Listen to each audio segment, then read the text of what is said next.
Hare Hare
Shrimad Bhagavatam की जय।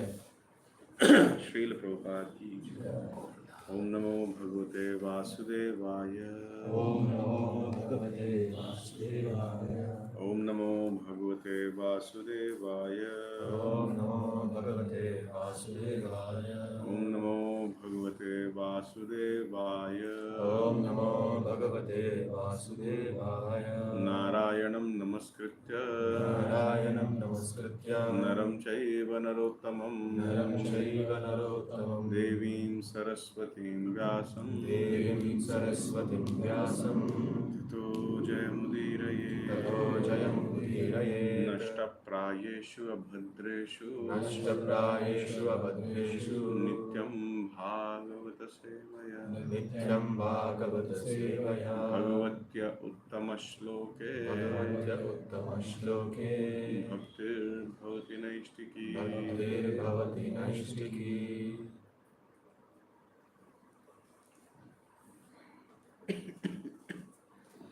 Reading from Canto 5, titled The Creative Impetus. Chapter 10, titled The Discussion Between Jada Bharat and Maharaj Rahugana, verse number 1 and 2. Since we are beginning the chapter, there is also the summary. So I'll read the summary of the chapter also. Summary of this chapter. In this chapter, Bharat Maharaj, now Jada Bharat, was successfully accepted by King Rahugana, ruler of the states known as Sindhu and Sauvir. The king forced Jada Bharat to carry his palanquin and chastised him because he did not carry it properly. A carrier of King Rahugana's palanquin was needed, and to fulfill this need, the chief carriers found Jada Bharat as most likely person to do the work. He was therefore forced to carry the palanquin. Next chapter. Jada Bharat, however, did not protest this proud order, but humbly accepted the job and carried the palanquin. While carrying it, however, he was very careful to see that he did not step on an ant, and whenever he saw one, he would stop until the ant had passed. Because of this, he could not keep pace with the other carriers. The king within the palanquin became very disturbed and chastised Jada Bharat with filthy language. But Jada Bharat, being completely freed from the bodily conception, did not protest. He proceeded carrying the palanquin. When he continued as before, the king threatened him with punishment, and being threatened by the king, Jada Bharat began to talk. He protested against the filthy language used by the king when the king chastised him, and the king, hearing the instructions of Jada Bharat, was awakened to his real knowledge. When he came to his consciousness, he understood that he had offended a great, learned, and a saintly person. At that time, he very humbly and respectfully prayed to Jada Bharat. He now wanted to understand the deep meaning of the philosophical words used by Jada Bharat, and with great sincerity he begged his pardon. He admitted that if one offends the lotus feet of a pure devotee, he is certainly punished by the trident of Lord Shiva. Text number 1.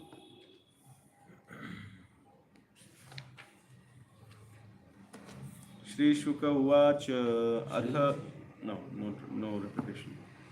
Atha Sindhu Sauvirapate Raghugunasya Vrajata Ikshu मत्यास तटे तत्कुलपतिना शिबिकावाह पुरुषान् वेशेण समये दैवो दैवेनोपसादितः स द्विजवर उपलब्ध एष पीवा युवा समहनांगो गो खरवत् धूरं वोढुमलमिति पूर्वविष्टिगृहीतैः सह गृहीतः प्रसभं मतद् अर्हवाह शिबिकं स महानुभावः.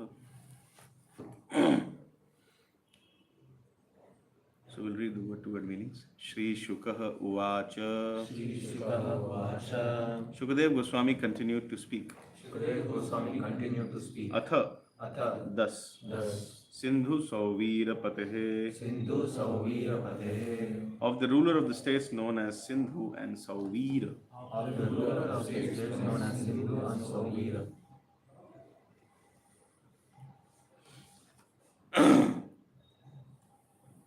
Rahu Ganasya, Rahu Ganasya.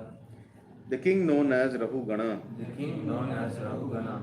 Brajataha, Brajataha. while going to While going to the ashram of Kapila, the ashram of Kapila. Ikshu Matyah Tate, Ikshu Madhya Kate. on the bank of the river known as Ikshumati, On the bank of the river known as Ishumati. Tatkula Patina, Tatkula Patina. by the leader of the palanquin carriers, By the leader of palanquin carriers. Shibika Vaha, Shivika Vaha. to become a carrier of the palanquin, To become a carrier of the palanquin. Purusha Anveshana Samaye, Purusha Anveshana Samaye. at the time of searching for a man, At the time of searching for a man. Devena, Daivena. by chance, By chance. Upasaditaha, Upasaditaha. led near, Led near. Saha, Saha. that, That. Dvijavaraha, Vijavaraha. Jadabharat, Jadavarat. the son of a Brahmana, The son of a Brahman. Upalabdhaha, Upalabdhaha. obtained, Obtained. Eshaha, Eshaha. this man, This man. Piva, Piva. very strong and stout, Very strong and stout. Yuva, Yuva. young, Young. Samahanana Angaha, Samahanana Angraha. having very firm limbs, Having very firm Go limbs. Kharavat, Gokaravat. like a cow or an ass, Like a cow or an ass. Dhuram, Duram. a load, Alone. Vodhum, Vodum. to carry, To carry. Alam, Alam. able, Able. iti, Iti. thus thinking, Thus thinking. Purva Vishti Grihitaihi, Purva Vishti Grihitaihi. others who were formerly forced to do the task, Others who were formerly forced to do the task. Saha, Saha. with With. Grihitaha, Grihitaha. being taken, Being taken. Prasabham, Prasabham. by force, By force. Atat Araha, Atat Arahaha. although not fit for carrying the palanquin, Although not fit for carrying the palanquin. Uvaha, Uvaha. carried, Carried. Shivikam, Shivikam. the palanquin, Palanquin. Saha, Saha. he, He. Maha Anubhavaha, Maha Anubhavaha. a great soul. A great soul. Translation by His Divine Grace A.C. Bhaktivedanta Swami Srila Prabhupada. Srila Prabhupada ki jai. Shukdev Goswami continued, my dear king, after this, King Rahu Gana, ruler of the states known as Sindhu and Sauvira, was going to Kapilashrama. When the king's chief palanquin carriers reached the banks of river Ikshumati, they needed another carrier. Therefore, they began searching for someone, and by chance they came upon Jadabharat. They considered the fact that Jadabharat was very stout, very young and strong, and had firm limbs. Like cows and asses, he was quite fit to carry loads. Thinking in this way, although the great soul Jadabharat was unfit for such work, they nonetheless unhesitatingly forced him to carry the palanquin. यदा हि द्विजवरये वरस्येषु मात्रावलोकानुगतेर्न समाहिता पुरुषा गतिस्तदा विषमगतां स्वश्विकां रहुगण उपधार्या पुरुषान् आ अधिवहत आहहे गोधारः साध्व अतिक्रमत किम् इति विषमं भियते यानम् इति. Translation and purport again. The palanquin, however, was very erratically carried by Jada Bharat due to his sense of non-violence. As he stepped forward, he checked before him every 3 feet to see whether he was about to step on ants. Consequently, he could not keep pace with the other carriers. Due to this, the palanquin was shaking, and King Rahugada immediately asked the carriers, "Why are you carrying this palanquin unevenly? Better carry it properly." Purport. Although Jada Bharat was forced to carry the palanquin, he did not give up his sympathetic feelings towards the poor ants passing on the road. A devotee of the Lord does not forget his devotional service and other favorable activities, even when he is in a most distressful condition. Jada Bharat was a qualified Brahmana, highly elevated in spiritual knowledge, yet he was forced to carry the palanquin. He did not mind this, but while walking on the road, he could not forget his duty to avoid killing even an ant. A Vaishnava is never envious or unnecessarily violent. There were many ants on the path, but Jada Bharat took care by looking ahead 3 feet. When the ants were no longer in his way, he would place his foot on the ground. A Vaishnava is always very kind at heart to all living entities. In his Sankhya Yoga, Lord Kapila Deva explains, Suhrida Sarva Dehinam. Living entities assume different bodily forms. Those who are not Vaishnavas consider only the human society worthy of their sympathy. But Krishna claims to be the Supreme Father of all life forms. Consequently, the Vaishnava takes care not to annihilate untimely or unnecessarily any life form. All living entities have to fulfill a certain duration for being engaged in a particular type of material body. They have to finish the duration allotted a particular body. They have to finish the duration allotted a particular body. It should be allotted in a particular body before being promoted or evolved to another body.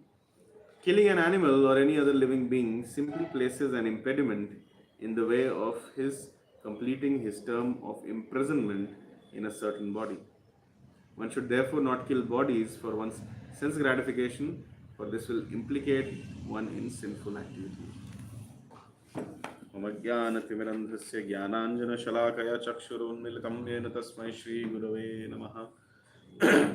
श्रीचैतन्यमनोभीष्टं स्थापितं येन भूतले स्वयं रूपः कदा मह्यं ददाति स्वपदान्तिकं। वन्देऽहं श्रीगुरोः श्रीयुतापदकमलं श्रीगुरून् वैष्णवांश्च श्रीरूपं साग्रजातं सहगण रघुनाथान्वितं तं सजीवं साद्वैतं सावधूतं परिजनसहितं कृष्णचैतन्यदेवं श्रीराधा कृष्णपादान् सहगण ललिता श्रीविशाखान्वितांश्च। हे कृष्ण करुणा सिंधो दीनबंधो जगतपते गोपेश गोपिकाकांत राधाकांत नमोस्तुते। तप्तकांचन गौरांगी राधे वृंदावनेश्वरी वृषभानुसुते देवी प्रणमामि हरिप्रिये। वाञ्छाकल्पतरुभ्यश्च कृपा सिन्धुभ्य एव च पतितनां पावनेभ्यो वैष्णवेभ्यो नमो नमः। जय श्री कृष्ण चैतन्य प्रभु नित्यानंद श्री अद्वैत गदाधर श्रीवासादि गौर भक्तवृंद। हरे कृष्ण कृष्ण कृष्ण हरे हरे, हरे राम राम राम हरे हरे। नमो विष्णुपादाय कृष्णपृष्ठाय भूतले श्रीमते भक्तिवेदांत स्वामिन्निति नामिने। नमस्ते सारस्वते देवे गौरवाणी प्रचारिणे निर्विशेष शून्यवादी पाश्चात्य देश तारिणे। मूकं करोति वाचालं पंगुं लंघयते गिरिं यत्कृपातमहं वन्दे श्रीगुरुं दीनतारिणं परमानंद माधवं श्रीचैतन्य ईश्वरं। हरि ओम तत्सत्।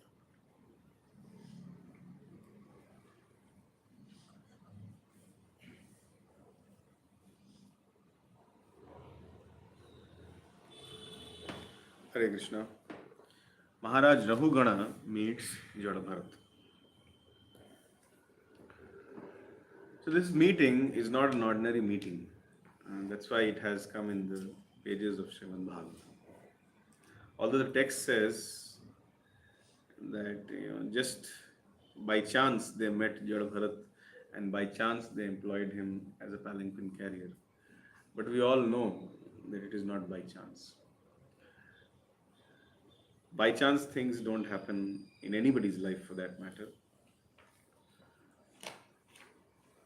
It is said very nicely in the devotional scriptures, ब्रह्मांड भ्रमिते कोनो भाग्यवान जीव, Guru Krishna Prasade Paye Bhakti Lata Beach. So very few people who are wandering in the 84 million species of life, which is known as 84 lakh ka chakkar. Very few people who are wandering in this 84 million species of life within this universe get a chance to meet Guru, and then by the mercy of Guru, they are able to understand who is Krishna. By the mercy of Krishna, one gets a Guru, and by the mercy of Guru, one again realizes their relationship with Krishna. Due to some great fortune,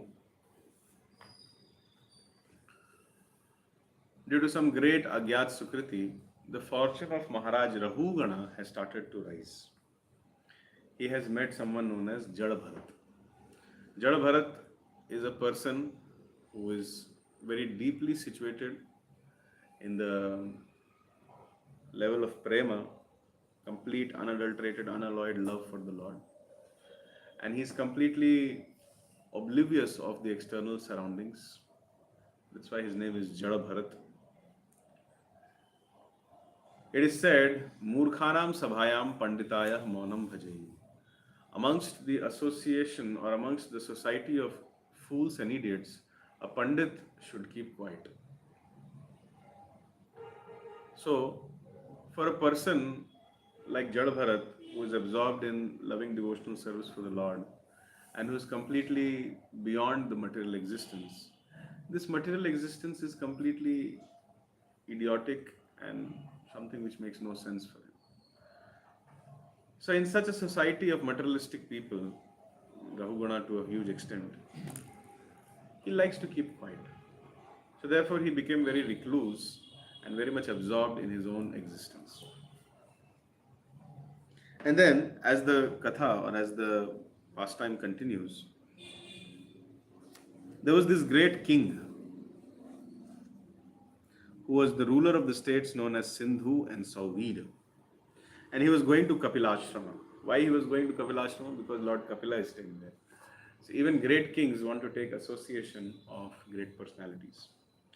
So from this line only we can conclude that this king was a saintly king, little religious king. He was not completely, although by his conduct we see that he is very nicely educated in politics, very nicely educated in Varnashram, and knows his duty of regularly going and meeting saintly people, going to Kapilashrama.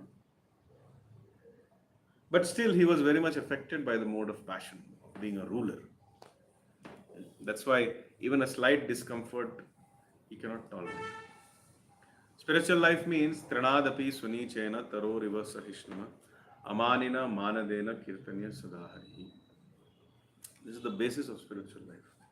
That one has to be more humble than a tree, more humble than a blade of grass, more tolerant than a tree, and one has to be always be ready to give all respect to others, and one has to not expect respect for them their own self. In this way, one should continuously chant Hare Krishna, Hare Hare Krishna, Krishna, Krishna Krishna Krishna, Krishna, Hare Hare Hare, Hare, Hare Hare Rama, Rama, Hare Hare Rama, Rama, Rama Rama Rama, Rama, Hare Hare Hare. Hare. Now, this does not mean that all the kings of the world or all the administrators should submit to all the Prajajan. You see the example which is being given here. These palanquin carriers, they are most probably Shudras. And they have been put to work with a Brahmana Vaishnava, that is Jadabharat. So, whenever a combination of a Brahmana Vaishnava and a Shudra comes to work together, there will always be problems. Because these Shudras, they are not worried about the ants which are walking below. They will just run. They don't know what is going to happen, where they have to control, what they have to do, etc. I think she needs something.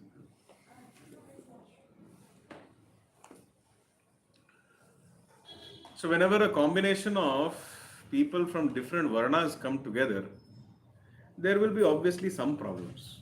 In order to, for a Brahman Vaishnava to work, we need Brahman Vaishnavas to work with Brahman Vaishnavas, or at least a Kshatriya who is little bit surrendered to the Brahman Vaishnava, who understands what he is thinking. So therefore, here the situation is quite little bit difficult. The king's chief palanquin carriers, they reached the bank of river Ikshumati and they needed another carrier because one of the carriers said, okay, I will not do anything. Give me my salary and I want to leave now. So even a king cannot absolutely control anybody.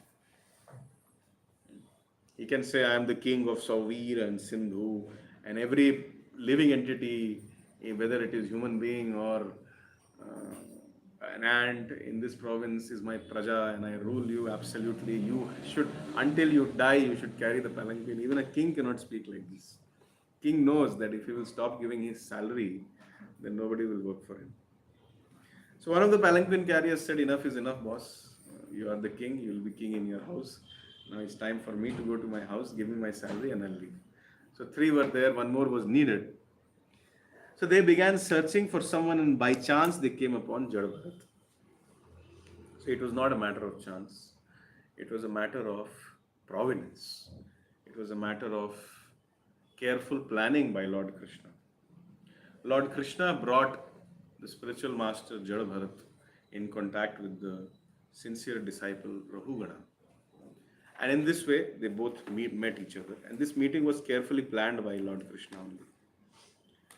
They considered the fact that Jad Bharat was very young and strong and had firm limbs.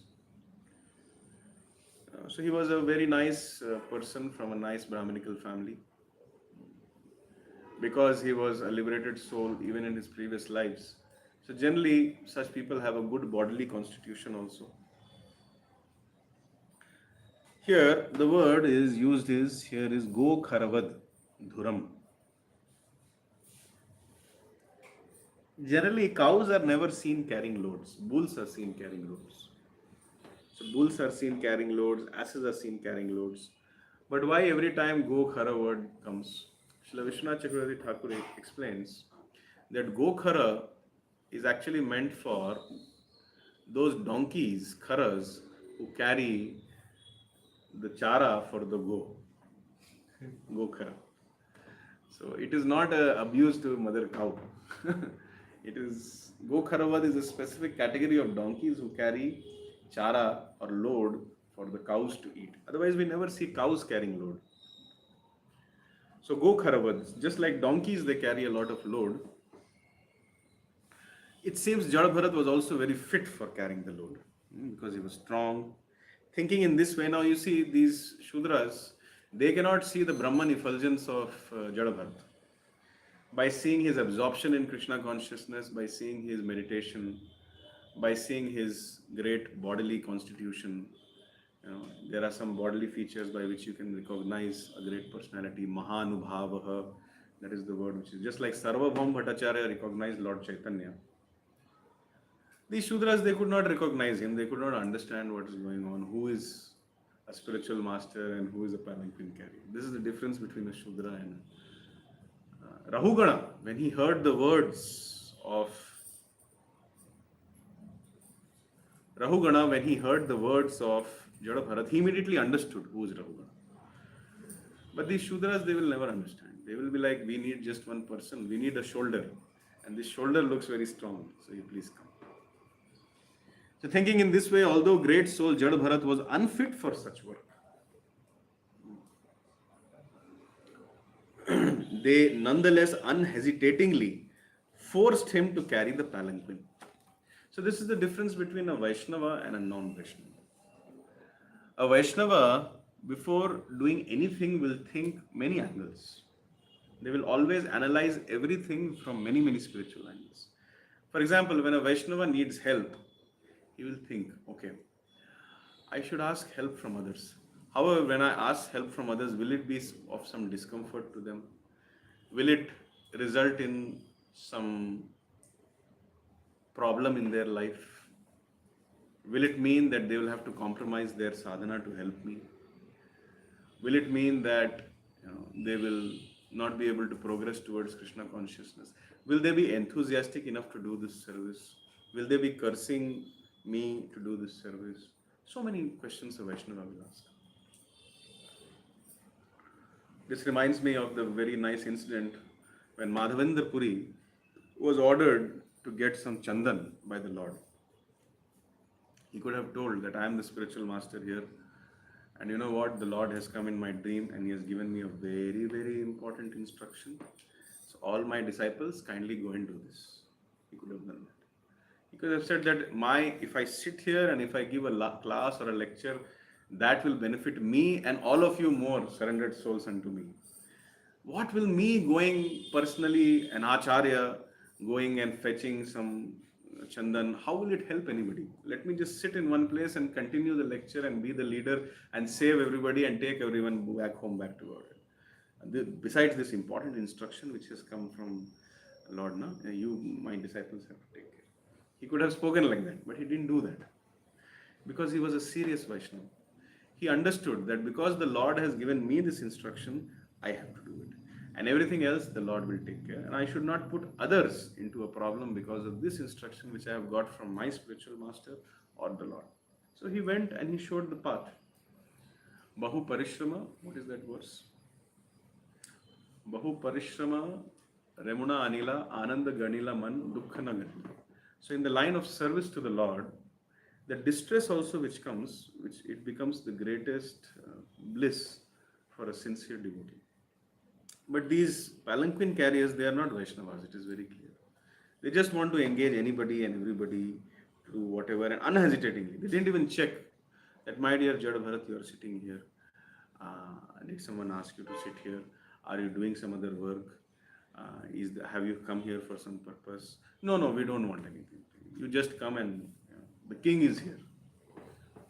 And if you will not come, we'll be scolded. It is very clear in the future verses we will see when the king is scolding. So although these palanquin carriers, they have recruited Jada Bharat, they don't discuss with Jada Bharat. They, boss, please, can you stop doing this? They don't discuss with him. They don't talk to him. They don't consult him. That why are you? Simply they complain to the king. That it's not our fault. It is this man who is not properly carrying the palanquin. This is the character of a Shudra. He's just worried about himself. He wants to save his own sense gratification and he wants to escape all the punishment. Doesn't matter if the whole world, including the ants, go to hell. This is the consciousness of a Shudra. Next verse. The palanquin, however, was erratically carried by Jada Bharat due to his sense of non-violence. As he stepped forward, he checked before him every 3 feet to see whether he was about to step the ants. Consequently, he was not able to keep up the pace with the other carriers. Due to this, palanquin was shaking and King Rahugana immediately asked the carriers, why are you carrying the palanquin unevenly? Better carry it properly. So the king, although he is supposed to be the representative of the Lord, but often sometimes it is seen that to rule the kingdom properly, he uses concepts like Sam, Dam, Dand, and Ved. There is certain category of praja who only need micromanagement and punishment. Otherwise, they will not work. So, because king was dealing with the Shudras, he straight away came into that punishment mode. Better carry it properly. He did not request the palanquin carriers that, my dear palanquin carriers, I'm very grateful to you that you have been carrying me on your shoulders. You are my carriers. I request you to kindly carry it properly so that I can sit properly inside. This kind of conduct was not seen. And if the king will see like this, then the palanquin carriers may say also, Are from last 20 kilometers we carried properly. Can't you tolerate for 1 more kilometer?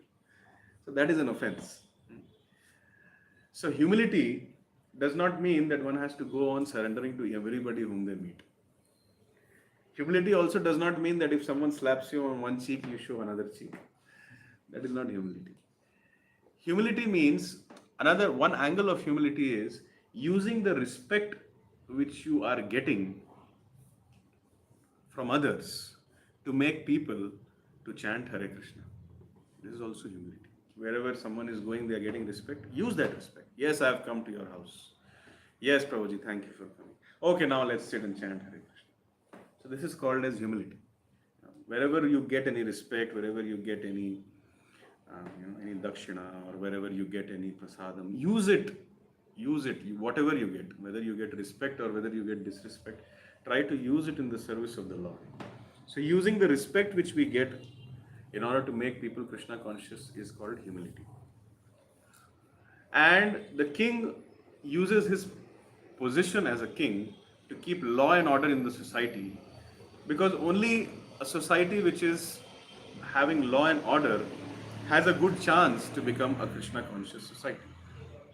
So the king chastising his subjects for their mistakes is also his humility, because that keeps the people on their toes, that keeps the people free from sinful existence, and that keeps the people aligned with their varnashram duties. This is needed. This is very much needed. So here in the purport, Srila Prabhupada is highlighting one very, very important point. Generally the mode of passion means if I'm doing some activity with others, others are also doing, I will also. Others are jumping, I will also jump. Today one devotee came in my room and he started doing jumping jack exercise. I also started doing without thinking why I'm doing.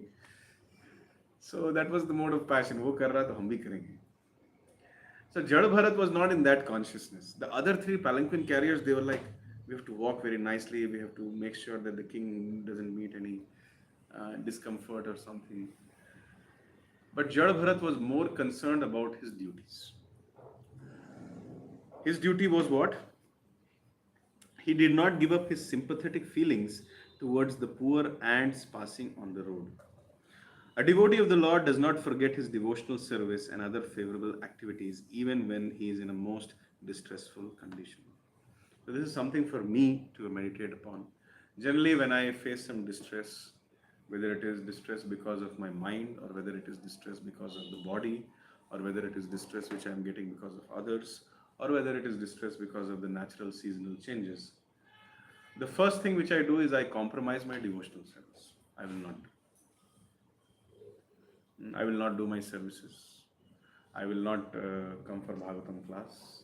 I will not, chanting rounds is non-optional, one has to chant. But if I would have not given a vow to my spiritual master, who knows, I would have compromised that also.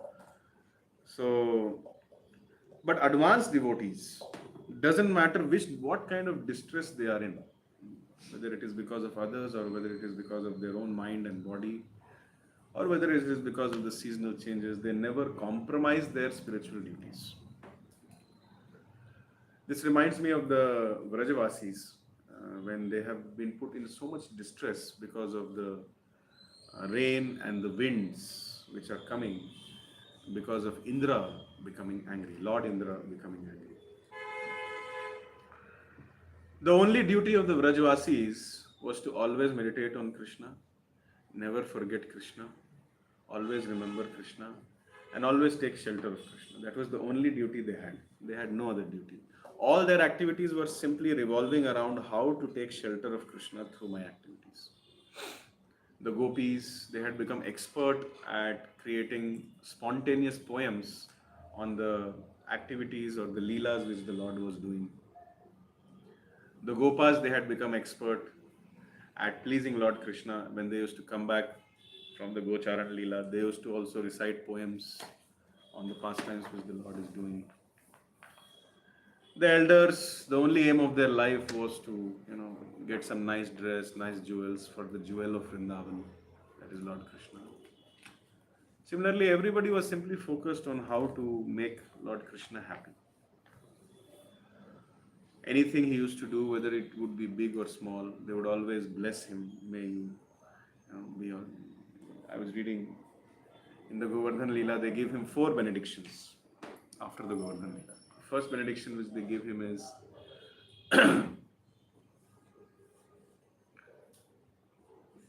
may you always be happy. May you always be full of all opulence and wealth. May you always protect the righteous. And may you always punish the wicked. These kind of blessings they are giving. So Lord Krishna doesn't need such blessings, but that is their consciousness. They always look at Lord Krishna as their... Even when they see him performing a 7-year-old boy lifting the Govardhan for 7 days and 7 nights, it's unimaginable. But the only thing which they take shelter is, Garg Muni told that this boy will be like Lord Narayan. So they catch hold of that like term. He is not a Narayan. The power of Narayan enters the body of my Krishna, and then my Krishna performs such wonderful pastimes. My Krishna is not God, but for me, he is like God. He is not Narayan. Narayan is the Paramatma in everybody's heart, and he knows everything. When we give some praise to Krishna, he becomes happy. When we scold him, he becomes sad. Paramatma does not react so much. Paramatma is just sitting, we don't know what he's going. Had he been Narayan as the Paramatma in everybody's heart, he wouldn't have been hungry and stealing and doing pastimes here and there. Because he's so animated, that means he's not God. And that means he's our Krishna. And that means we have to worship him. For us, we don't know who is Narayan, we know only Krishna. This was the consciousness of the Brajvasis. So, their only job was to take shelter of Krishna, and whether it is torrential rain, samvartaka clouds, and winds like Avaha and Pravaha, these kind of winds which are something beyond our imagination. If you think you have seen winds, you have actually not seen it. And if you think you have seen rains, you have actually not seen it. These kind of rains and winds are coming. The distress is beyond description of words. Beyond description. But in that situation also, they do not forget their duty to take shelter of Krishna. They didn't go and tell Krishna, my dear Krishna, you stop this in the puja. Now because of this we are suffering. Ab aap dekh lijiye. First let's beat you up first because you have made us do this. Now we are all suffering. Now we'll beat your father also. They didn't become like this. They just took shelter of Krishna in all circumstances. These are Vaishnavas. And because they always never forget their spiritual duties and they always remember it despite personal inconveniences, for such devotees, Lord lifts up the Govardhan hill and protects them. So here we see that kind of exalted character. He has been engaged by the king. He has been engaged by the palanquin carriers of the king. Even when he is directly serving the king, his spiritual duty of being compassionate doesn't go away. He always is cognizant of that. So Jad Bharat was a qualified Brahmana, highly elevated in spiritual knowledge, yet he was forced to carry the palanquin. So highly elevated Brahmanas who are highly elevated in spiritual knowledge, they also carry the palanquin, but they carry the palanquin for the Lord.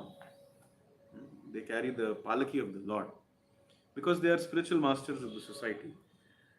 One cannot say that the spiritual master of the society should carry the palanquin for people like Narendra Modi or the kings. No, that is not good. That is not fit. A Vaishnava is never envious or unnecessarily violent. Although Jad Bharat was forced to do this, he did not mind this, but while walking on the road, he could not forget his duty to avoid killing even an ant. Now, had Jad Bharat been in the position of an Acharya, he would have told that let's not do this, this is not a good idea. For example, whenever Srila Prabhupada would go to lecture anywhere, sometimes there would be a rebellious audience. And Srila Prabhupada was a sannyasi in the role of an acharya, preaching Krishna consciousness to people. So whenever the audience used to become rebellious, he used to teach them, he used to preach to them, he used to cultivate them. Sometimes he told, let's see, if you are qualified to sit on the Vyasasana, you come and sit here. And in that way, he used to, pacify the audience, and sometimes hippies used to be there. So he used to preach. Sometimes when his disciples would say that now you are going to India, will you send some of your god brothers back? Srila Prabhupada would correct them that this is an offense to speak like this. So an acharya has to play the role of an acharya. However, that does not mean that Srila Prabhupada wanted that respect for himself. No, he was using that respect in the service of Lord Krishna. Because he was in the role of an acharya, so he was speaking like that. Jada Bharat was not in the role of an acharya, neither he was bodily conscious. So although he is the supreme devotee of the Lord, ready to go back home, back to Godhead, still, because he is not in the role of an acharya, strictly speaking, and he is not bodily conscious, when he is being asked to lift the palanquin of a king, and he being a spiritually exalted person, it is not fit to do for him to do that role, but he does not object that because his job description is something else. We will see towards the end of this chapter when when Jadabharat assumes the position of a spiritual master, at that time he does not tolerate nonsense from Rahugana. At that time he is scolding him. And at that time he just gives him instructions, and at one point of time he walks away like Shukdev Goswami walks away after telling Srimad Bhagavatam. He didn't, after giving the lecture, he didn't say that, okay, now my lecture is finished, I will resume your palanquin carrying. No. So he waited for Rahugana to come to spiritual realization, and after that he acted like a spiritual master. But right now he's not acting like an acharya, so just appreciate his consciousness. He's being asked, this reminds me of that pastime of Srila Prabhupada when people have not understood that he's the acharya. So he is calling everybody for Sunday feast, he is feeding everybody, and everybody is coming, eating and going away, and then he is cleaning, and then he is washing the vessels. So people have not understood that he is the Acharya, so he is very humbly serving them. Initially, when they moved in with Srila Prabhupada to stay, so there used to be a line for the bathroom, and they could not understand that we should give Prabhupada as first preference to go. He is the Acharya. So Prabhupada would also wait in the line to use the bathroom. That time they had not understood the position of Srila Prabhupada as an Acharya. But when they understood the position of Srila Prabhupada as an Acharya, Prabhupada used his position as an Acharya to preach to them and teach them the right etiquette. But until unless someone voluntarily, individually and spontaneously understands this, even an Acharya does not exert force. Whether it is Lord Krishna or whether it is Srila Prabhupada or whether it is Jada Bharat. And that great quality of a Mahanubhav we should appreciate. And he was trying to save that ant, because a Vaishnava, Srila Prabhupada always says, if you love Krishna, you will love the small ant also. Because you see the part and parcel of Krishna in that ant also. That ant is also part and parcel of Krishna. Vidya Vinaya Sampanne Brahmane Gavihastini Shunichaiva Swapakicha Panditah Samadarshina. So a Pandita sees that this ant is also as important as me. It is not that I am a great Acharya and let me kill 2-3 ants. Kya hota hai? In order to give a lesson to my students, let me kill 2-3 ants. No, an Acharya doesn't think like that. An Acharya is very, very merciful. He is not unnecessarily violent. So he was walking and he was avoiding jump.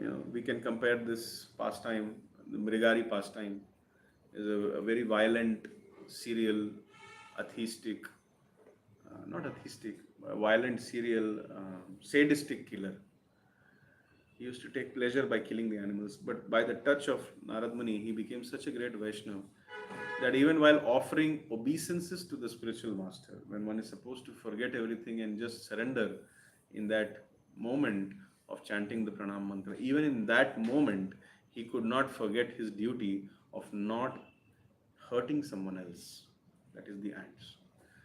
So, that great character is being shown commonly in all great devotees of the Lord, including Jadabharat.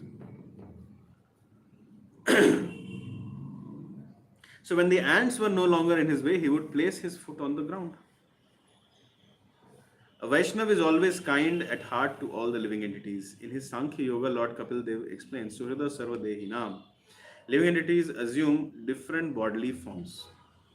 Those who are not Vaishnavas, they consider only human society worthy of their sympathy. But Krishna claims to be the supreme father of all life forms. So this is our connection with Krishna.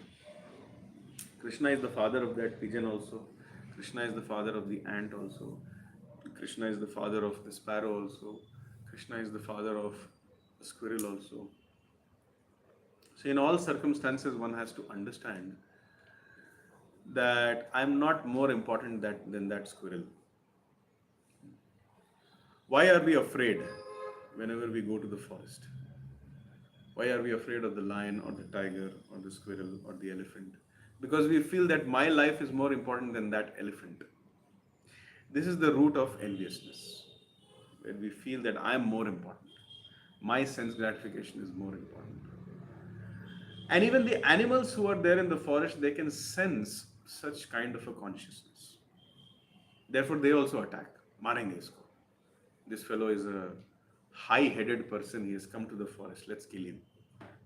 However, if there is a person who completely understands that for Lord Krishna, this python is equally as important as me, even the python can sense that this person is a Panditaha Samadarshina platform person. Therefore, we see personalities like Haridas Thakur living with a python in a cave. And the python is knowing that I am also part and parcel of Krishna, he is also part and parcel of Krishna. I am living here, he is also living here. Now he is chanting Hare Krishna, others are getting disturbed, so I should leave. So the python leaves the cave and goes away. But if I enter the cave with a python, thinking that when this python will leave, this idiot python, then the python will come, okay, I am also idiot, you are also idiot, let me embrace you. And all I know is to kiss you and hug you and break your bones, and then it will kill me. So this is the consciousness. A genuine Vaishnava sincerely feels. Srila Prabhupada, when he came to know that some trees were cut down to build the Krishna Balram temple, he became very distressed. He said, who gave you the permission to kill the trees? That means in his heart he was thinking that these trees are important and these trees should not be killed, should not be cut. The temple should be made around it. Therefore he ordered the tamal tree which is there standing in front of Shashi, Krishna Balram, Radha Shyam Sundar and Gaurnitai. He ordered that this tamal tree should not be cut. Otherwise, who knows, it would have been cut also. So this is the consciousness of a Vaishnava. Consequently, the Vaishnava takes care not to annihilate untimely, unnecessarily any life form. Why? Because everybody has a specific time to stay in a particular body, and if we unnecessarily kill it, then it is violence against that species. Nobody can change anybody's karma except Krishna. We cannot change. Suppose a hen comes in front of me. Arey hen, you are supposed to live in this body for 10 years. I'll change your karma. Come, I will cut you. Now you need no longer be in this hen body. You are liberated. No, again the hen will have to take birth to complete its duration of 10 years. This is applicable for abortion also. For those who abort their children in their womb, they are also doing violence. So in that way, life after life, one will have to go through this kind of violence. Violence begets violence. Whenever we see great wars happening, we should understand that some violence had been done. Now that violence has begotten violence. There is only one person who can change someone's karma, and that is Lord Krishna. If Krishna comes and kills a hen, good for the hen. Acha hai, mar gaya.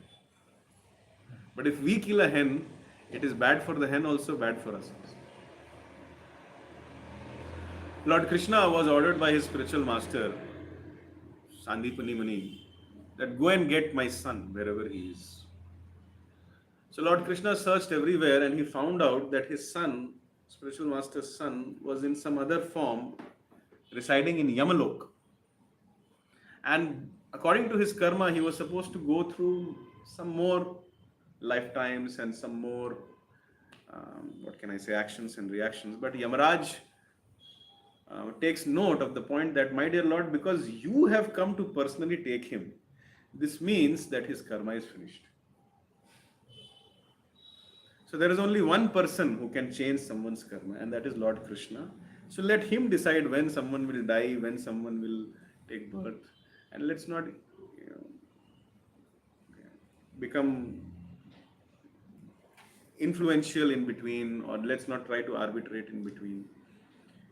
That's why, although Lord Krishna had arranged the whole Kurukshetra war and he personally administered the killing of everybody, still saintly people like Maharaj Yudhishthir, they were very much concerned that because of me and because of my agenda, so many people have been killed. I am sinful. I am supposed to go to hell. Now what should I do? This is the consciousness of a saintly person. A saintly person always thinks that it is because of me somebody is getting hurt, it is because of me somebody is suffering. So, for such people, the Lord sees their genuine saintly consciousness and helps them with self realization also. So, one should therefore not kill the bodies. One should therefore not kill bodies for one's sense gratification, for this will implicate one in sinful activity. Now, the Shudras, they were not worried about that. They were already sinful people. Every day I'm carrying the king, every day I'm killing so many plants, creepers, and ants. Let me kill more today. Not a problem. And the king is also not worried because he does not have a spiritual master. So here enters a spiritual master in his life. And by his conduct, he showed that you may be the king of Sauvir and Sindhu, but the life of an ant is more important than your comfort. And if this displeases you, then it is time for you to get some spiritual instructions. So we'll read more about it in the future verses. We have some time. If anybody has any questions, comments, you can share. Ask.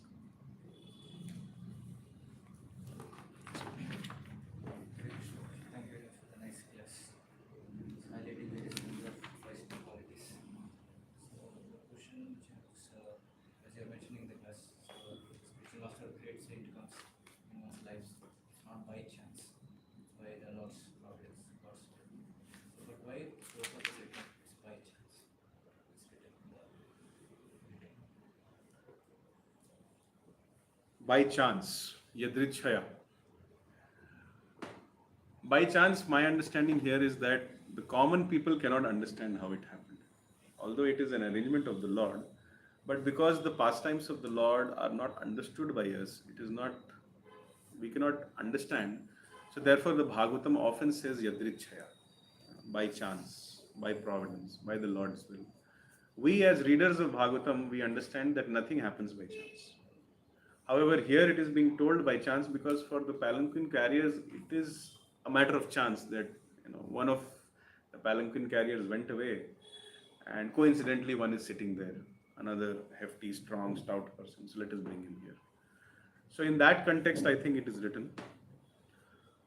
But if you read the Bhagavatam, you will understand Jadabharat taking the role of a spiritual master and entering the life of Rahugana, and Rahugana being able to surrender to him simply by hearing one statement. It is not a matter of chance. Rahugana was waiting for him, and spiritual master has entered to give him, just like Balram, when he entered Talwan, the first thing which he did was shake the tal trees. So similarly, spiritual master shakes you up whenever he comes, and it is not a matter of chance. This is my understanding. Just to add to this, so we also say that Lord gives the authority to the devotees to distribute the mercy. And it's up to the devotees now to do it. So how can we say that it's arrangement of the Lord where He's planning? Yes. The point which has come here is that Lord gives the, what can I say, franchisee of distributing the mercy, and the devotees can, yes please, and the devotees can distribute it to whomever they want. A devotee is walking on the road, he found one person feeling very respectful. He brought a glass or a bottle of water and gifted to me or to any devotee, and I felt good. Okay, please, Lord, please bless him. So this franchisee of giving away devotional service, Agyat Sukriti, is definitely there with me. But in order for that also to act, the Lord has a role there. For example, who gets Agyat Sukriti? Those who are little bit respectful to saintly people, knowingly or unknowingly, only they will get Agyat Sukriti. For example, a procession of Jagannath Rath Yatra is happening. Only a pious person or somebody who has heard the glory of Jagannath or somebody who has liked some aspect of Rath Yatra will try to follow it. That is Agyat Sukriti. Sometimes I may help. I'm sitting in a train and some devotee is going by and I don't know that he's a devotee, but he told, okay, can you help me in carrying this box from one place to the next compartment? And I'm a respectful person. I'm a good person, good by heart, by nature. And I said, okay, yeah, I'll help you. I don't know that he's a devotee. So my understanding of this whole thing is that even when it comes to Agyat Sukriti, that means me getting Sukriti without my understanding that I am doing some kind of devotional service. It is possible only when I am not thoroughly envious and I am not, I have some amount of respect to saintly people or good people in general. And that inspiration the Lord gives me. That here is a person asking to lift the box, help him. Here is a group of people doing Sankirtan, get him some water. So even when the devotees go around everywhere trying to distribute the mercy of the Lord, it is Lord who brings people to get mercy from that devotee. Otherwise, why do we pray in book distribution? That, my dear Srila Prabhupada, take me to a person who will value your book and take your book. Book distribution is thorough distribution of Lord's mercy, and whomever I want, I can distribute. But every book distributor knows in his heart that he cannot distribute to whomever he wants. It is the Lord who decides who will take that book. And it is the Lord who inspires him and sends him to receive that mercy. Thereby, when he gives some donation, that is his contribution to the eternal cycle of acharyas, that sacred knowledge. And therefore, he doesn't know he has purchased a second chance. He doesn't know, but his Sukriti begins, he gets little. Sometimes he doesn't buy a book, they get some prasad. So in that way, that is my understanding. And ultimately, the Lord inspires. And those people who are respectful to saintly people, they stand a higher chance of getting that Agyat Sukriti. This is how I see it. Okay. ग्रंथराज Shrimad Bhagavatam की जय, गौर भक्तवृंद की जय, जगत गुरु श्रील प्रभुपाद की जय.